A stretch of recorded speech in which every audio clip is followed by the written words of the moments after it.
Oi, gente. Meu nome é Caio Cristiano e hoje a gente traz um tema para poder discutir com as pessoas que nos acompanham nas redes sociais. Nosso convidado é o companheiro Gibran Jordão, foi coordenador da FASUBRA e também hoje é membro da Coordenação Nacional da Travessia, o coletivo sindical e popular.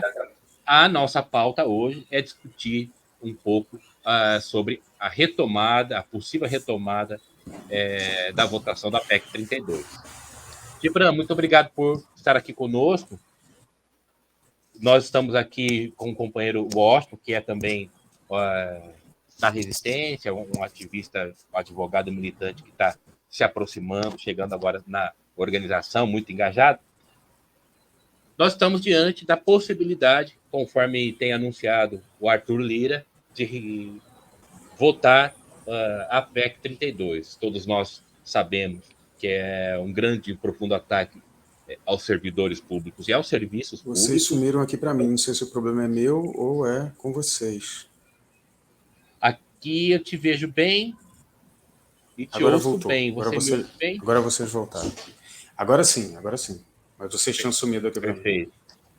Ótimo. Aí, então, o que a gente gostaria de ouvir, né, do companheiro, quais são os principais pontos prejudiciais que a PEC 32 traz para a categoria de servidores públicos, federais, estaduais e municipais,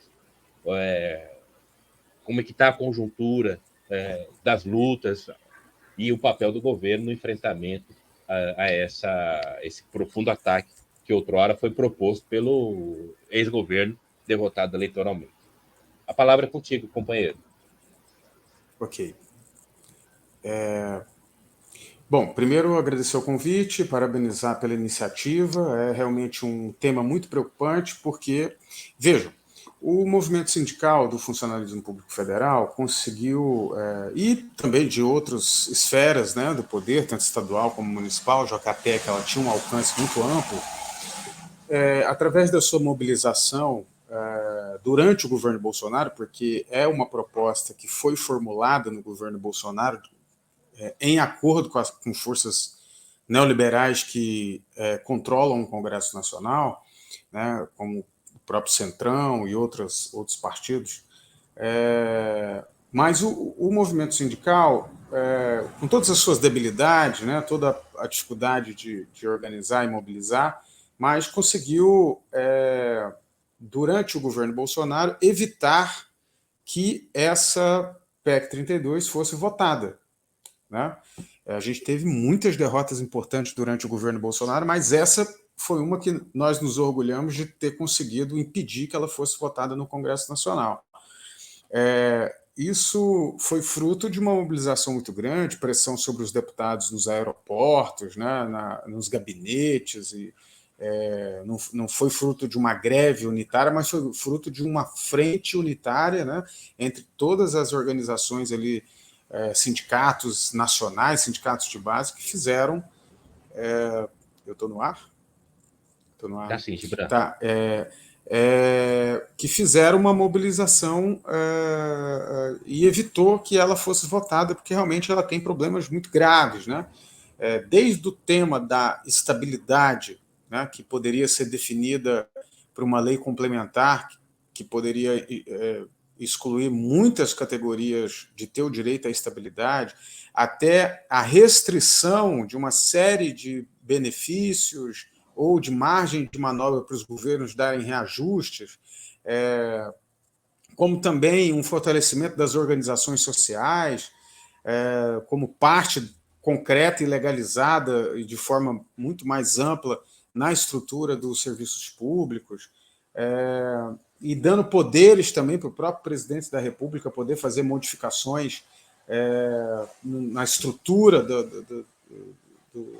dos órgãos públicos, ou seja, era uma série de medidas que iam levar o setor do funcionalismo público a uma situação de aprofundamento da precarização da condição de trabalho, né? Isso expressa uma política que vem sendo implementada pelas forças neoliberais no mundo do trabalho, que é chegar no seu objetivo final, que é diminuir o valor do trabalho, seja na iniciativa privada, seja na esfera pública, né, como também precarizar e diminuir, né, o alcance dos serviços públicos. Num país tão desigual como o Brasil, né, você diminuir o alcance dos serviços públicos, como o acesso à educação, o acesso à saúde, o enfraquecimento de órgãos públicos, como, por exemplo, órgãos que fiscalizam, que defendem o meio ambiente, que elaboram políticas para o meio ambiente numa situação hoje de emergência climática,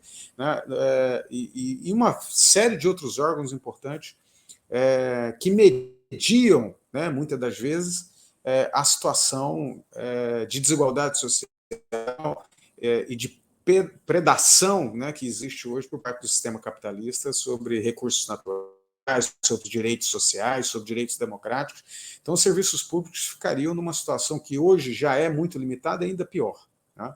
Ou seja, poderia piorar, o que já não é o que nós gostaríamos que fosse, né? Bom, conseguimos impedir que esse projeto avançasse, mas agora o que nós estamos assistindo? Uma movimentação dentro do Congresso Nacional muito forte, encabeçada por Arthur Lira, presidente da Câmara, dando declarações durante todo o primeiro semestre desse ano, dizendo que o governo terá que discutir a reforma administrativa por bem ou por mal, né? Essas foram as declarações de Arthur Lira em fórum, junto com empresários, dentro do Congresso Nacional, para a grande mídia. E agora, recentemente, né, em menos de um mês, várias frentes parlamentares organizaram um manifesto a favor da reforma administrativa e entregaram para o Arthur Lira, uma movimentação ali da base do Centrão e de forças reacionárias do Congresso Nacional, para poder fazer com que esse tema passe a ter uma relevância na hierarquia das votações do Congresso Nacional, em especial da Câmara dos Deputados. Bom, isso acendeu um sinal de alerta no movimento, né? Houve agora, recentemente, semana passada, uma grande plenária nacional do FONASEF, que é o Fórum Nacional das Entidades Públicas, das Entidades Sindicais do Funcionalismo Federal, e que o Fórum incorporou o dia 3 de outubro, né, como um dia nacional de luta, de paralisações, de mobilização, e um dos eixos é a luta contra a reforma administrativa, né? Ali, nessa mobilização, está sendo exigido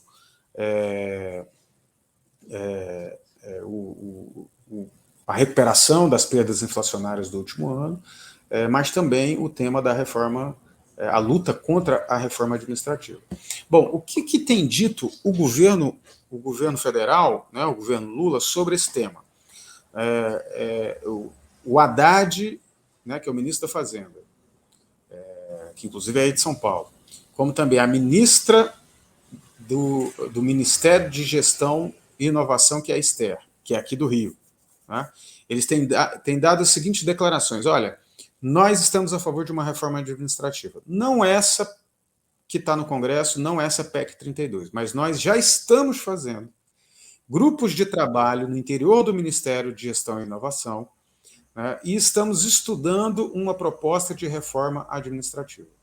Bom, depois dessas declarações do governo, e depois que o Arthur Lira agora, nessa semana, ou nesses últimos 10 dias, declarou que o PP, que é o partido dele, está entrando na base do governo por conta de cargos que estão sendo oferecidos, negociações como Caixa Econômica e outros ministérios e tal,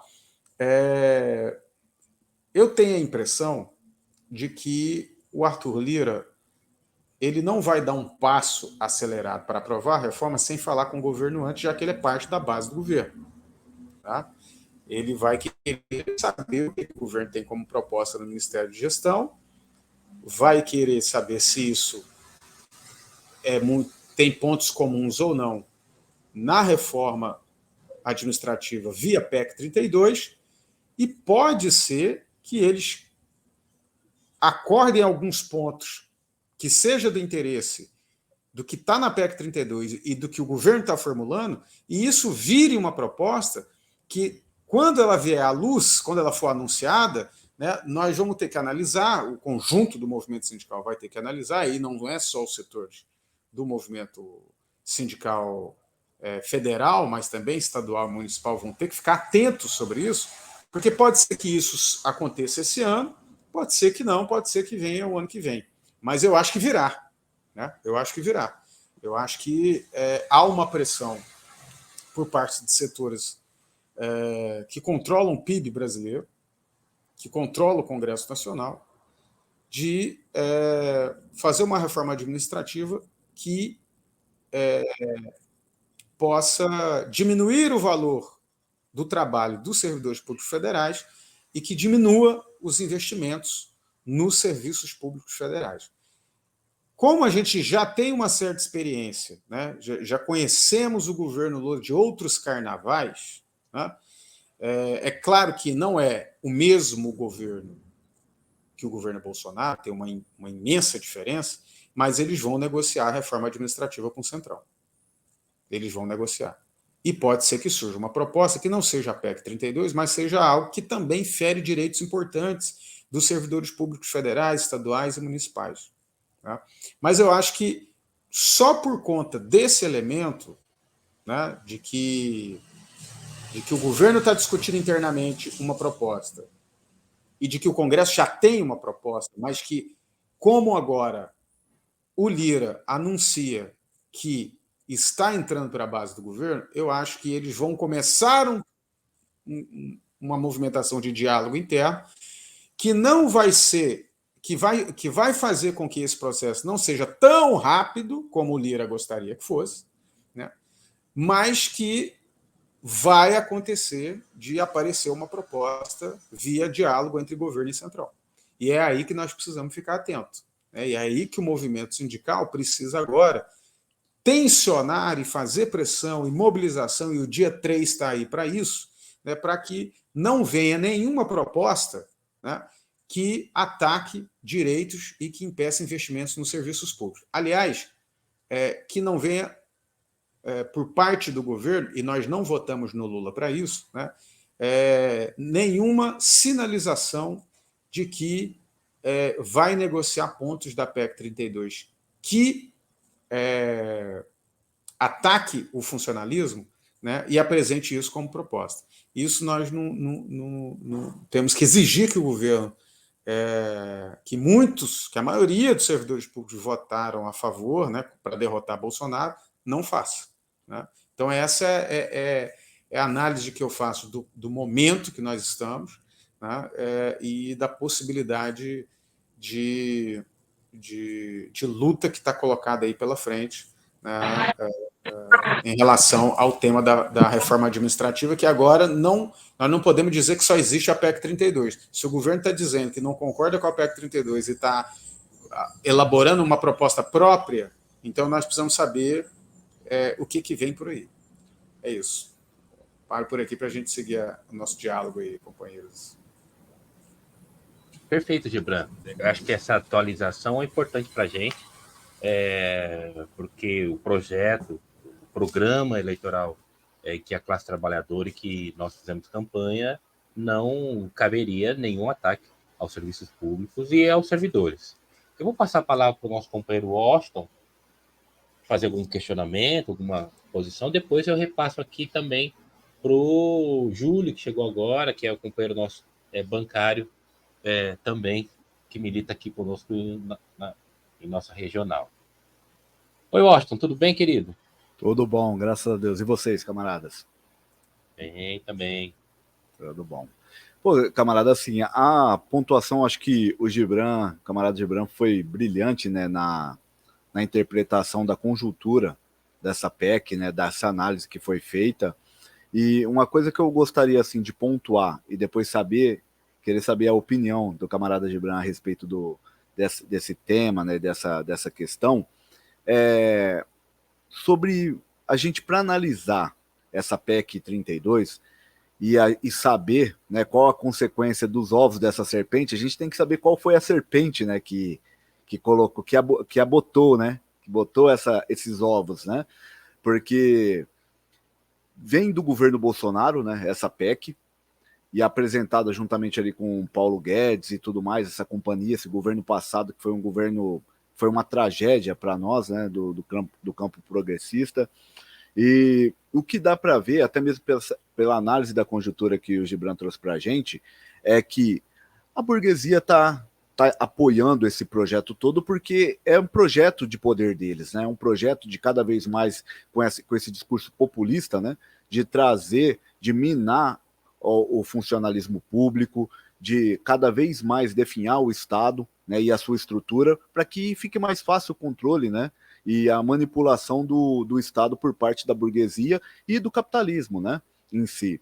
E diante disso, Gibran, eu gostaria até de fazer essa pergunta para você. Você acha que, considera que dentro dessa PEC 32 tem um pouco do fundo do clã Bolsonaro, de tentar trazer aquela prática deles da rachadinha ali que estava na esfera municipal, ali no Rio de Janeiro, estado do Rio de Janeiro, levar para as esferas municipais e federais para estender isso para o campo, porque a gente vê esse aspecto, né, de tentar até mesmo atacar a estabilidade dos funcionários, dos servidores públicos, né, e tentar fragilizar e trazer uma autonomia para que eles possam trazer cargos comissionados, né, e por indicação e tudo mais.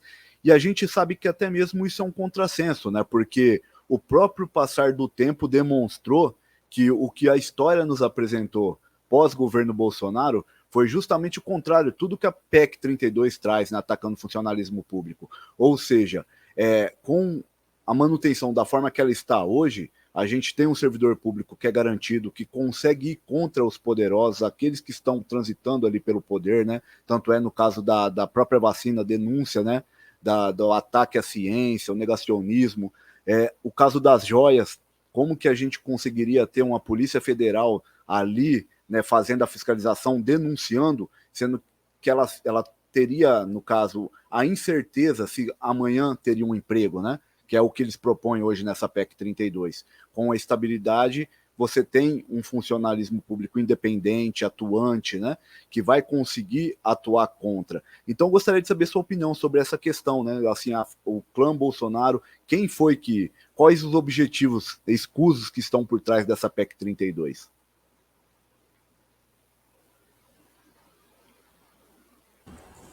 Eu posso falar agora? Falaria agora, Miquel? Ô, Gibran, posso passar a palavra para o Júlio, Claro. fazer uma observação e também trazer uma pergunta para você? Na sequência, você responde Beleza, todas. perfeito. Primeiro, boa noite, Caio, né? Boa noite, Washington. Boa noite, Gibran. Desculpa aí o atraso, é que eu fui comprar um caderninho e acabei encontrando alguém que ficou falando demais. Enfim. A PEC 32, pelo que eu entendi, ela desestrutura todo o serviço público, né? Ou seja, você deixa de ter um servidor público estatutário e vai ter e vai oferecer aos novos servidores públicos um regime, aliás, um contrato de trabalho por prazo indeterminado, né? Isso daí de prazo indeterminado, claro que tem todos os outros aspectos, né? Mas essa questão de, como que eu digo, dele poder ser demitido a qualquer momento, isso traz uma instabilidade, porque, como o Washington mesmo estava dizendo, se fosse na Receita Federal, se o cara pudesse ser demitido no dia seguinte, será que ele teria feito isso? E aí eu pego um gancho aqui, Gibran. Eu queria que você me explicasse sobre como a gente deve atuar, né? A melhor forma de atuar para barrar a PEC. É isso. Valeu, Júlio. Então é isso, Gibran. Tem um questionamento do companheiro Washington, do companheiro Júlio. Fica à vontade para responder. A gente não quer prender você muito aqui. Sei que o companheiro já tem outra reunião daqui a pouco, né? Bora lá, Gibran. Não, mas dá para a gente conversar mais um pouquinho. Vamos lá. Vejam,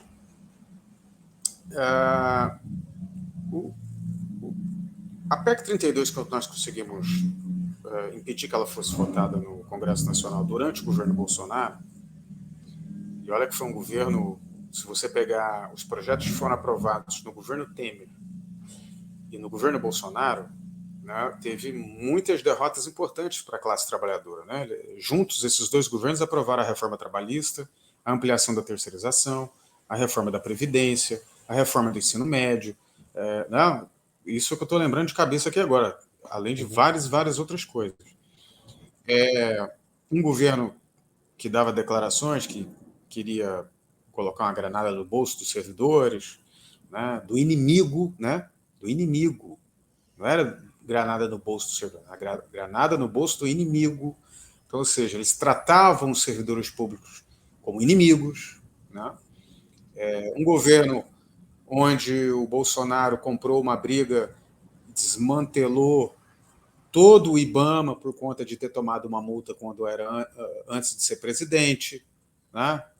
Ou seja, intervenção na Polícia Federal, uma série de dificuldades que eles tinham para fazer o que queriam, e que na PEC 32, aí respondendo a primeira pergunta do Washington, eles tentam resolver isso, ou seja, facilitar a forma do gestor, da política, dos políticos que estão no poder, poderem intervir no serviço público a favor dos seus interesses, que hoje nós temos uma legislação, através do regime jurídico único, né, que foi fruto das vitórias que nós tivemos, das lutas que se desdobrou na Constituição de 88, da própria derrota da ditadura militar, que fazia o que queria no serviço público. Né? Depois que nós conseguimos estabelecer essa legislação, ainda que tenha todos os seus limites, ainda que precisa ser melhorada, é muito difícil que alguém que esteja no Poder Executivo faça o que quer, né, o que quiser,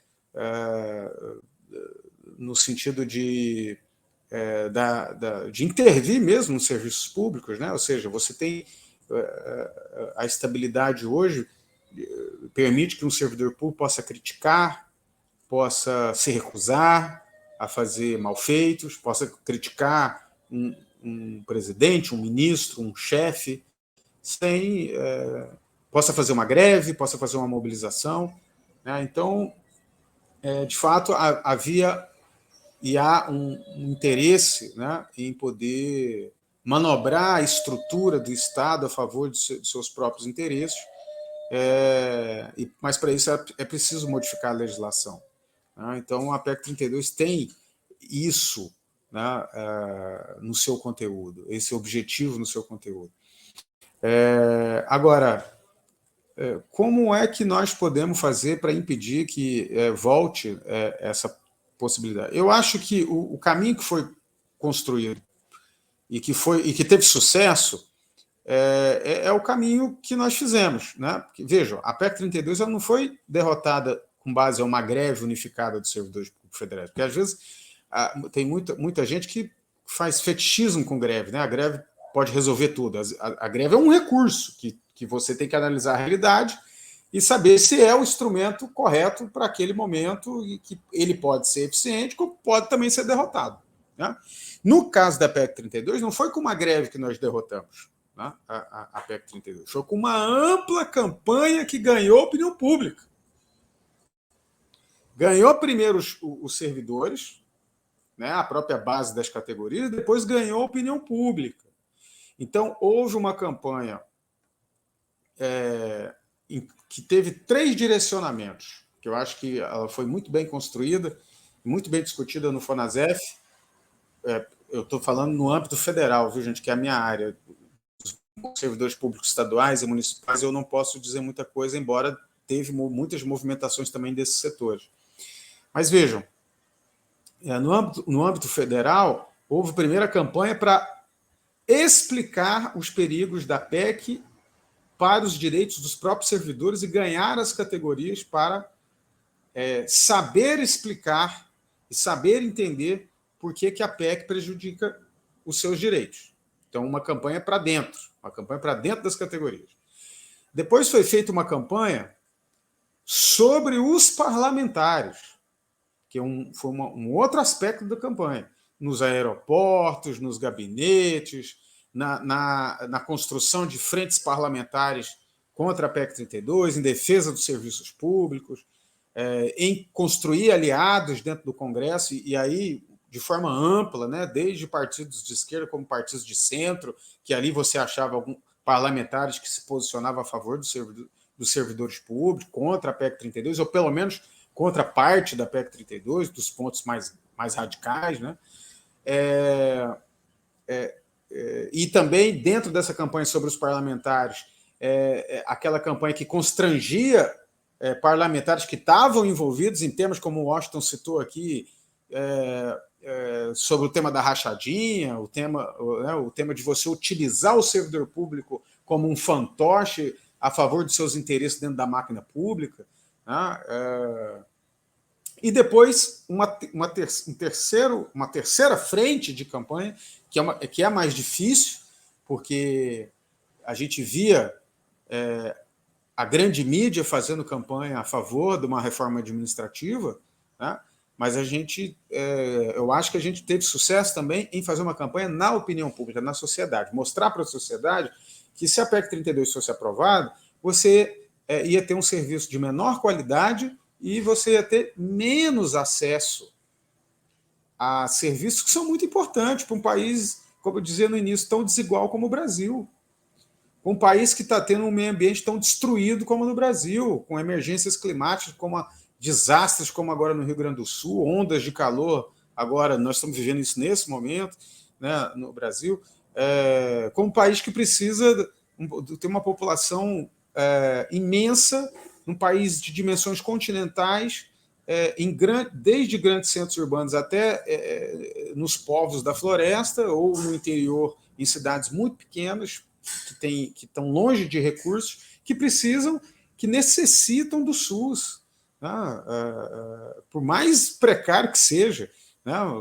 Se você pegar os números do SUS, de número de pessoas que conseguiram fazer um transplante de órgão, que conseguiu se internar numa UTI, que conseguiu se salvar na pandemia, são números imensos, já que as pessoas só mostram a fila do SUS, mas não mostram o tanto de gente que se salvou no SUS, né? Que fez uma radiografia no SUS e achava que estava com uma dor de barriga, estava com câncer no útero, no câncer no intestino, no câncer no estômago, e se salvou, né? Então, a sociedade, principalmente depois que viveu a pandemia, né, e viu como foi importante o SUS para salvar suas vidas, né, quando a gente conseguiu alcançar, né, através das redes sociais, através das campanhas presenciais, né, explicando para o servidor lá da ponta o perigo da PEC 32, aquele que atende a população, que também dialoga todo dia com a população e que também falava para a população que essa reforma poderia tirar o acesso dele daquele serviço tão importante, né, do acesso ao conhecimento também, no caso da educação, das universidades, dos institutos federais. A gente ganhou uma parte grande da opinião pública. E isso fez com que os parlamentares recuassem. Então, essa campanha, que é a disputa política ideológica que a gente tem que fazer, né, foi o caminho que foi traçado da campanha contra a PEC 32 e é o que nós temos que fazer agora. O problema não, mas o tema agora é o seguinte: eles terão coragem de apresentar novamente a PEC 32 para valer? Até agora é só bravata. A movimentação do Lira era para pressionar mais o governo ou era realmente para botar para votar? É uma coisa que a gente ainda não sabe, né? Mas a gente também não pode ficar achando que tudo é só bravata e especulação, porque eles têm real interesse em aprovar. Então, eu acho que o momento é de máxima atenção. E se esse projeto, seja por via de uma iniciativa unilateral do Lira e das forças do Congresso Nacional, seja por um acordo dialogado com o governo, entrar no Congresso em tramitação, a gente precisa tomar as providências, tá? De retomar uma campanha muito forte na sociedade, de colocar o bloco na rua e, se for o caso, ir até para uma greve, né? Se for o caso. Então, essa é a forma que eu tenho para responder às indagações tanto importantíssimas do Washington e do Júlio. Me desculpem se eu não conseguir responder à altura. É isso. Então, eu acho que, na minha opinião, Gibran, além de responder à altura, companheiro, apontou também iniciativas que a gente pode tomar por aqui, enquanto ativistas, enquanto militantes. Eu mesmo sou servidor público, vice-presidente no Sindicato dos Servidores Municipais aqui da minha cidade. Nós fizemos uma campanha junto à categoria, fizemos uma campanha junto à população com panfletagens, carro de som,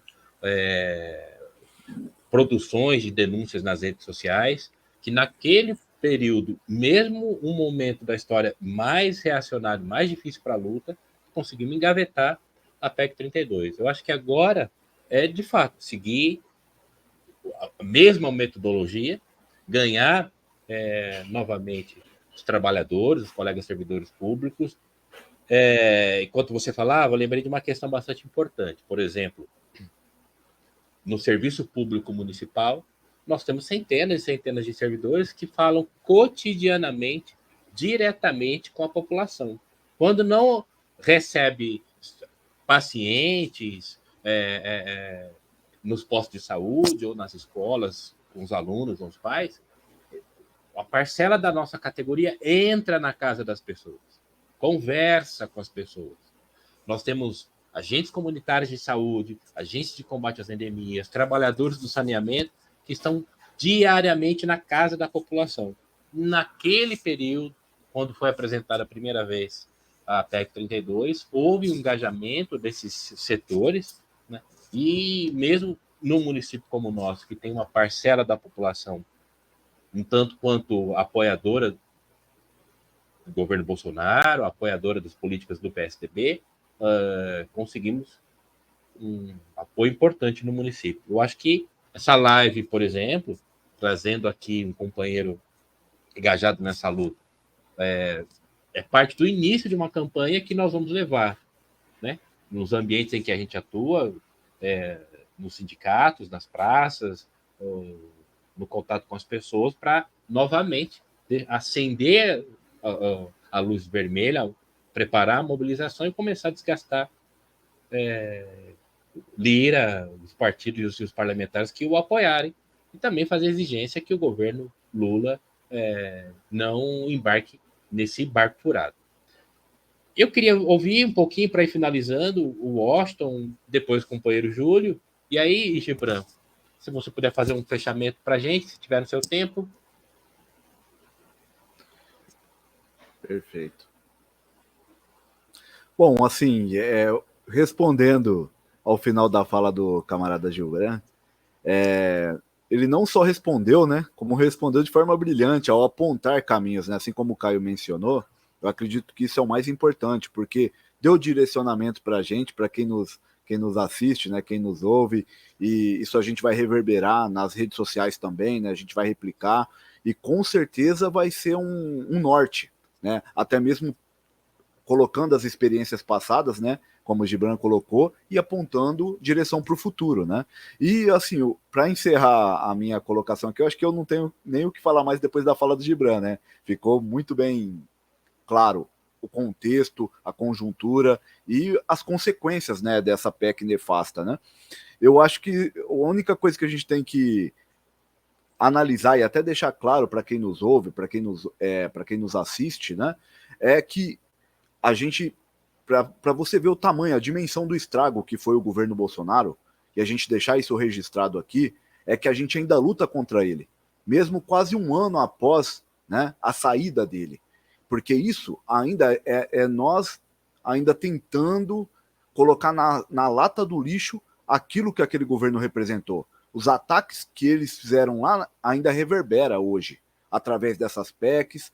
O governo ainda tem que patinar nisso para depois arrancar para uma retomada do país, né? Então, acho importante a gente responsabilizar as pessoas que estão por trás dessa catástrofe que foi esse governo, né? Além das mortes, do ataque aos servidores públicos, né? O nosso sistema de saúde, como bem o Gibran falou, colocou aqui, pontuou, né, que salvou tantas vidas, né? E poderia ter salvo muito mais se não fosse esse governo negacionista, e ainda querer atacar uma estrutura que nós temos, que já tem os seus defeitos, tem, como todas as áreas têm, né? Mas é uma estrutura super importante e tem que se manter a independência dela, tem que se manter a qualidade de vida, que é um pouco do nosso segmento da classe trabalhadora, que tem direitos, entende? Sólidos, né? Porque a nossa classe trabalhadora, que é a grande parte da população que está pelo regime da CLT, já é esmagado pelo capitalismo. E se a gente deixar isso atingir os nossos servidores públicos, que têm um mínimo da dignidade, isso é cruel o que eles estão querendo fazer. Então, só pontuar essas questões, o resto o Gibran deu aula para a gente aqui hoje, né? Minha fala fica por aqui, camaradas. Muito obrigado, Gibran, pela participação. Te agradeço pela aula. Valeu, Austin. Ô, Júlio, tá por aí? Tô. Bom, primeiro eu queria lembrar, né, de todo mundo que está assistindo, de curtir, comentar, compartilhar esse vídeo para que ele tenha um alcance ampliado. Segundo, essa uberização do serviço público, ela vem com o projeto de rebaixar ainda mais a qualidade de vida dos demais trabalhadores. Porque, vejamos, se o serviço público tem um salário que é um pouco maior, ele for derrotado, joga todo mundo no mesmo balo. E aí fica mais complicado ainda para organizar lutas.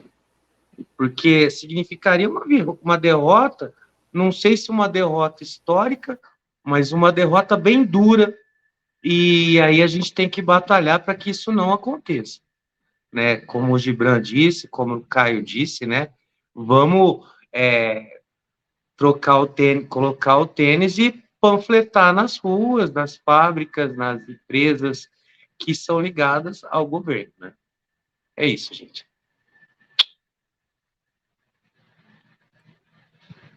Valeu, Júlio. Bom, é isso, Gibran. Se você puder fazer um fechamento para a gente, desde já te agradecemos a presença, a disposição de trazer aqui algumas observações, alguns apontamentos, como parte inicial da regional, da nossa militância, numa retomada de uma campanha para derrotar a PEC 32.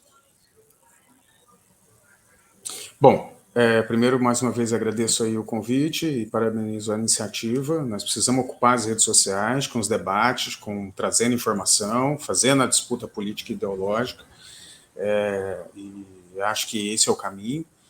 E vejam, eu queria só fazer esse fechamento lembrando uma coisa. Dia 3 de outubro é um Dia Nacional de Lutas, que ele foi construído através de uma iniciativa que nós achamos a mais correta no momento, para que a gente possa defender direitos e tentar ampliar conquistas. Né? Defender, inclusive, direitos sociais e democráticos contra, né, as ofensivas da extrema-direita, que, apesar do governo Bolsonaro ter perdido a eleição, segue muito forte no país. Governa estados muito importantes, tem peso no Congresso Nacional, né? Enfim. E essa iniciativa foi convocada pelas centrais sindicais, pelos movimentos sociais. Tudo começou numa reunião que nós fizemos agora há menos de um mês, recente, na UNB, onde participou várias centrais sindicais, movimentos sociais, a gente esteve presente lá, e a FUP, né, que é a Federação Única dos Petroleiros, apresentou a data do dia 3 de outubro, porque o dia 3 de outubro é o dia que a Petrobras faz 70 anos. Então, nós conseguimos fazer um grande acordo de que no dia 3 de outubro, no dia que a Petrobras vai fazer 70 anos, nós vamos construir atos em todo o país, em defesa das estatais, dos serviços públicos, contra as privatizações, né? E em São Paulo, especialmente, principalmente aí, na capital, mas também em todo o estado de São Paulo, eu acho que vai ser um destaque nessa mobilização. Por quê? Porque nos últimos dias, os trabalhadores e trabalhadoras do metrô de São Paulo e do trem, né, ou seja, do transporte sobre trilhos, aprovaram paralisação no dia 3, O pessoal da Sabesp também aprovaram mobilização e paralisação no dia 3, né? E a USP, hoje, com o movimento estudantil, entrou em greve. Os servidores públicos federais incorporaram essa data no seu calendário de lutas, e movimentos sociais importantes como o MST, o MTST, também estão engajados nessa batalha. Então, o dia 3 pode parar São Paulo. Está prometendo parar São Paulo. E qual é o centro dessa luta? Derrotar Tarcísio e as suas privatizações. Então, nós podemos dar uma grande resposta no dia 3 contra o governo Tarcísio. Agora, lembrando que o dia 3 é em todo o país. Houve também um informe importante da movimentação dos petroleiros, tanto no Rio de Janeiro como também em São Paulo, que podem ter paralisações, podem ter mobilizações importantes. Então, dia 3 de outubro é um dia especial, é um dia de frente única, onde está todo mundo unificado, todas as centrais, movimentos sociais, sindicatos, organizações de juventude, a unificados numa mobilização com pautas que são de interesse da classe trabalhadora. Então, vamos apostar nessa data, porque ela pode abrir um caminho de mobilizações para que a gente faça mudanças estruturais no país. As mudanças estruturais no país, elas não vão se dar com acordos com o Centrão. Elas vão se dar com mobilizações de rua, como nós estamos esperando no dia 3. O dia 3 não será, eu acho que não será um dia de mobilizações de massas, mas ele pode abrir um caminho para que a gente possa construir uma unidade para mobilizações permanentes no país. É isso, gente. Então, muito obrigado e a gente se vê nas ruas aí no dia 3. Valeu, Gibran. Obrigado pela presença. A gente vai ficar por aqui mais um pouquinho, bater um papo sobre esses temas.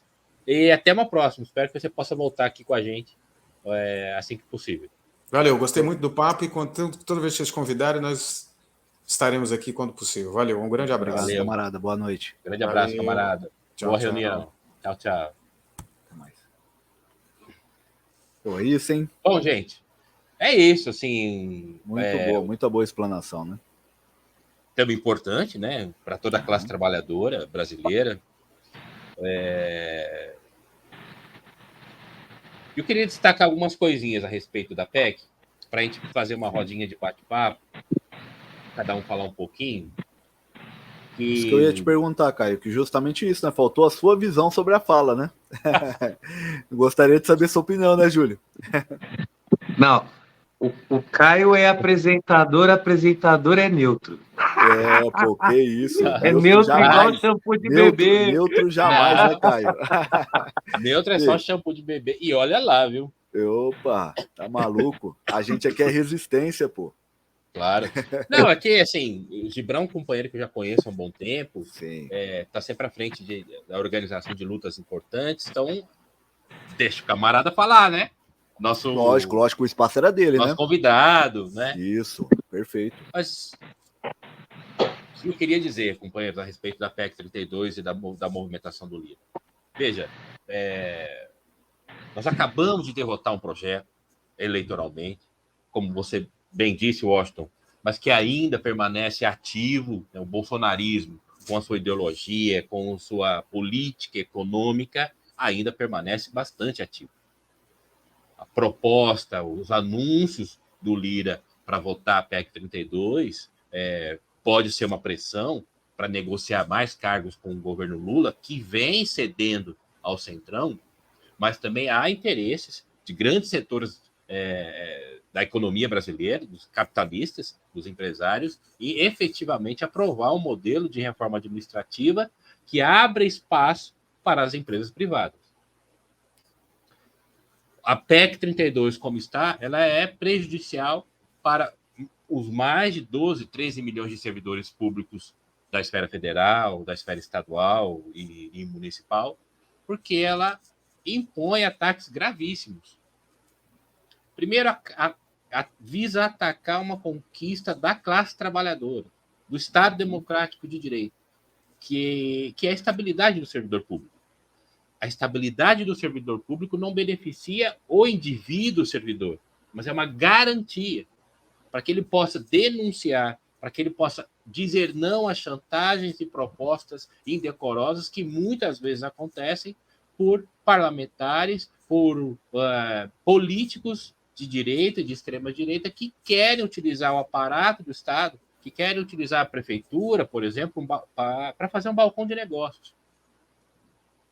Então, lembre do caso de um guarda municipal como eu, que sou guarda municipal, que enfrentou um promotor, um procurador, um promotor de justiça, porque ele desacatou o guarda em face de uma infração que esse cidadão cometeu porque não queria utilizar máscara conforme determinava a lei em plena pandemia. Litoral de Santos, né, Caio? Foi esse caso, Sim. né? Eu me recordo, verdade. Lembrem daquele colega fiscal do IBAMA que multou o Bolsonaro porque estava cometendo um crime ambiental. Sim. Se não fosse a estabilidade do servidor público, aquele colega servidor estaria na rua. Com certeza. Né? Então, esse é um ponto que nós temos que defender e uma mentira que a gente tem que desmascarar. Porque tanto a imprensa burguesa, que vem reverberando novamente a possibilidade de aprovação e votação da PEC, eles dizem que essas medidas, como o fim da estabilidade, não atingiriam os servidores atuais. Isso é mentira. Sim. Vai atingir os servidores públicos atuais que estão trabalhando, que já passaram em concurso, estágio probatório, etc. Ao longo do tempo, né, Caio, os efeitos que vão ser gerados, né, vai acabar atingindo, né?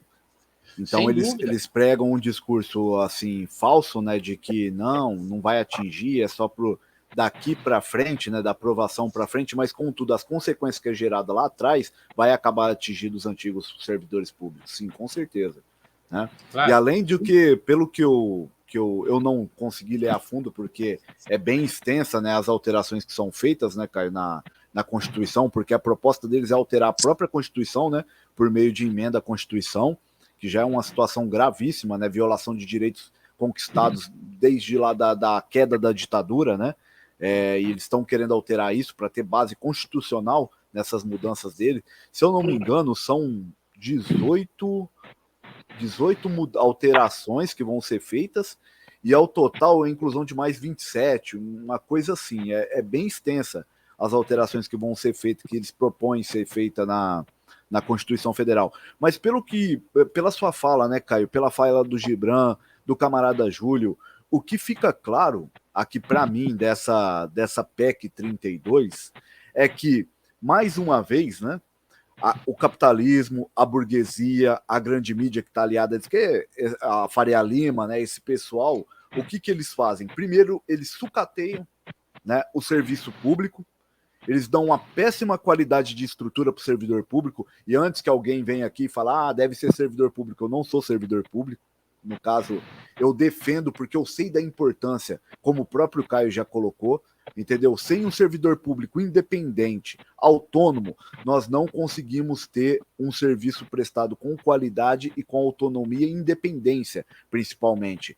Tanto os exemplos que tanto o Caio citou aqui, quanto que a gente viu aí, o próprio Gibran colocou, né, de forma brilhante também, né, do caso das joias agora recentemente, como que você fiscaliza, barra uma joia, um mero, que eu digo um mero não querendo desmerecer, um policial federal que está trabalhando ali na alfândega, né, do aeroporto de Guarulhos, mas perto de um cargo de um presidente, de um ministro, é um cargo que está bem abaixo deles, né, e ele tem o poder de falar, não, aqui é a minha competência, aqui a lei, a autoridade sou eu, e pode ligar para quem você quiser, eu estou cumprindo a minha função, para aquilo que sou pago, e daqui não passa, entende? Agora, por que eles querem fazer dessa forma? Eles querem fazer dessa forma porque eles vão ter o controle, vai falar, meu amigo, se você não me atender, amanhã você vai estar alocado lá no Acre, entende? Vou te tirar daqui e te mando para o Acre. Então eles teriam essa autonomia. Esse é o nível da crueldade da coisa e da intenção por trás das coisas. E mesmo isso, primeiro eles sucateiam o serviço público, né? E aí começa a responsabilizar o servidor público pela má qualidade do serviço prestado, quando na realidade você vai ver ali, eles trabalham em situações precárias, sem um mínimo de recurso estrutural mesmo, de equipamentos, e fazem milagre com o que tem. O que dá para a gente ver, não é para a gente falar todo servidor público, né? Não, tem, como todas as áreas, tem servidores bons, servidores maus, mas a grande maioria são de servidores bons, entende? E são servidores que dão a vida e dão a luta pelo aquele trabalho seu de uma forma desestruturada. Porque aí eles tiram a estrutura, não dão a estrutura mínima para aquele servidor e depois falam, tá vendo aí o serviço que ele está entregando? É péssimo, a gente tem que privatizar isso aí. Entende? Porque é justamente o que eles fazem no esquema de privatização, né? Que a gente vê aí, foi no governo Bolsonaro. E aí depois, o que é a consequência? Um serviço piorado. Mas na mão deles. O lucro indo para o capitalismo, né? Então tem todas essas questões que a gente tem que analisar. O que está por trás disso? Qual é a intenção deles, né? É bom, que deixa a gente indignado, né? Correto. Ô, Júlio, você queria falar, companheiro? Por favor. Perdão, a gente fica batendo papo aqui, o tema é sério, a gente se empolga. Não, mas é que assim, é importante mesmo a gente pontuar a diferença entre o servidor de Estado, né, do empregado. Porque o servidor de Estado, ele independe do governo que está lá. Perfeito. E esse é o papel que a maioria dos funcionários públicos eles executam. Tarefas de Estado. E isso não depende do governo X ou Y. E a partir do momento que eles uberizam com a PEC 32 a tarefa de funcionário de Estado, você vai derrubar ainda mais a qualidade do serviço prestado. Porque, digamos assim, se o seu chefe acorda e fala, não vou com a sua cara, troca de posto. Aí você está lá 20 anos, conhece o público daquele posto de saúde, vai ser ou demitido ou simplesmente... E sem poder reclamar, que é o pior, né? Porque nas empresas públicas, a gente já tem... nas empresas públicas existe um autoritarismo muito grande, e várias pesquisas comprovam isso, né? Que tem um autoritarismo e que o empresário médio não aceita dicas, não aceita nada. Ele simplesmente quer mandar e falar que manda. E aí, se a gente vira um servidor de carreira sem nenhum vínculo, sem nenhum lastro, ou seja, com um contrato que pode acabar amanhã, você vai acabar cedendo, né, aos desmandos. Porque, imagina, entre denunciar e perder o emprego, o cara vai manter o trabalho dele, porque amanhã ele pode ser desligado. Entre pegar uma coisa grande na alfândega e deixar passar, ele vai deixar passar. E é esse o papel que a PEC 32 vai cumprir, né? Que é ferrar com a nossa vida mais e mais. Então, por hoje, eu acho que era isso que eu queria falar. Boa noite, pessoal. Boa noite. Não, Júlio, bem observado, porque assim, a relação de trabalho tem determinação direta em como a pessoa pode ou não executar suas funções. A estabilidade no serviço público, ela é importante para garantir que políticas de Estado sejam aplicadas, que direitos sociais fundamentais possam chegar a milhares e milhares de trabalhadores, sobretudo no nosso país, como disse o Gibran, que é um país em que há uma desigualdade colossal. Sim. Se não fosse o serviço, se não fosse o SUS, a tragédia da pandemia teria sido ainda maior. Hoje, companheiros, camaradas, com essa onda de calor que está atingindo São Paulo, Ribeirão Preto, se não for serviço público, nós vamos perder vidas. Sim. E uma coisa que você trouxe, Washington, que também é importante. Eu sou servidor público, eu sou dirigente sindical, e eu conheço como é que a nossa categoria briga tanto para poder trabalhar e prestar um bom serviço. Isso. É admirável quando a gente vê professores e professoras, servidores da saúde, brigando para que tenha boas condições de trabalho para prestar um bom serviço. Agora, o que não é fácil, porque a gente hoje, aqui no município de Ribeirão Preto, trabalha sob um governo ultraliberal. O prefeito da cidade, por exemplo, pediu voto, fez campanha para o Bolsonaro no primeiro e no segundo turno. E é um governo que busca aplicar também nas relações de trabalho o modelo ultraliberal. Sim. Então, hoje nós tivemos que brigar com alguns chefes, exigir do governo ar-condicionado em alguns locais de trabalho que não tem.